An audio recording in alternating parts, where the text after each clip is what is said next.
Welcome back to Muscle in the Morning, brought to you by IronMag Labs. Make your mark. I'm Dave Palumbo, and today is Thursday, July 6th, 2017. And let's find out what's going on in the world of bodybuilding and fitness.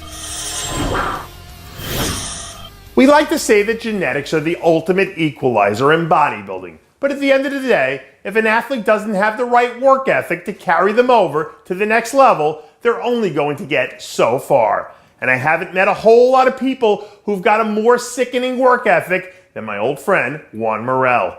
Last week, Juan was spotted smashing a classic old school session at the world-famous Bev Francis Powerhouse Gym, and looking pretty damn thick in the process, if I don't say so myself. At a few points this season, it really seemed like Juan managed to get back into that magical groove that turned him into a top 10 Olympian a few years ago. And as long as he can manage to stay happy and healthy right there in that space, I think we'll probably see him continue to improve as the year rolls along.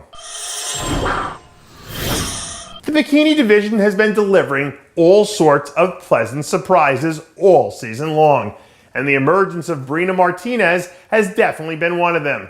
So far this year, all the fourth-year pro has done is deliver two pretty emphatic wins at the Legends Classic and Fit World Pro, and firmly inserted her name into the conversation as a legitimate top 8 Olympia threat. This week, new footage surfaced of Martinez channeling her inner Ronda Rousey during a recent sparring session as she gears up to make a strong second-half surge. The Breena Martinez we saw on stage earlier this year was good enough to give anyone in the division a run for their money.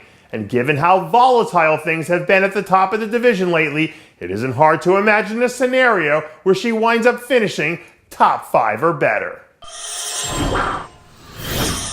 As of right now, we're still just over a month out from this year's Tampa Pro. And if I were in the business of taking bets for how things are going to shake out in the classic physique division, I'd have a very hard time not making Terrence Ruffin the heavy favorite. After managing to keep a relatively low profile for the majority of the season, lately the buzz surrounding the second-year pro has really started to heat up. If you remember back to last season, Ruffin came into the same Tampa Pro and upset a hot rod, Darren Charles, with a lights-out performance in his pro debut. Inside sources are telling me that Terrence Ruffin 2.0 is going to be head and shoulders above what we saw before. And if that turns out to be true, I don't see any way this kid doesn't walk out of Tampa with a second straight victory. As one of the current charter members of Workaholics Anonymous, I have a special place in my heart for people who just flat out love to do what they do. And men's physique star Brandon Hendrickson is one of those people. Less than 24 hours removed from putting together the best look of his career at the Chicago Pro, the former Arnold Classic champ didn't waste any time getting right back to work. Early Monday morning, Hendrickson was spotted crushing another back session as he officially hops into phase 2 of his Olympia prep. Over the last 2 years, Hendrickson has really proven to be one of the most dynamic talents in the sport. And if he can hit one out of the park on Olympia's stage, he's definitely going to be right there in the mix, pushing Jeremy Buendia with everything he's got.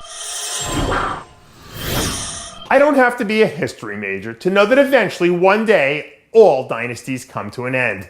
But I have a feeling that Juliana Malacarne might not be ready to give up her reign quite yet. Recently, the defending women's physique Olympia champ was spotted blasting through a few of her legendary training sessions as she gears up to put her title on the line for an unprecedented 4th straight time. Say whatever you will about the current state of the competition, but from where I'm sitting, Juliana Malacarne is still sitting alone at the top of the division. And when you take into account that she hasn't even begun to come close to showing any chinks in the armor, I find it very hard to believe she won't end her season with Olympia title number 4 lining her trophy case.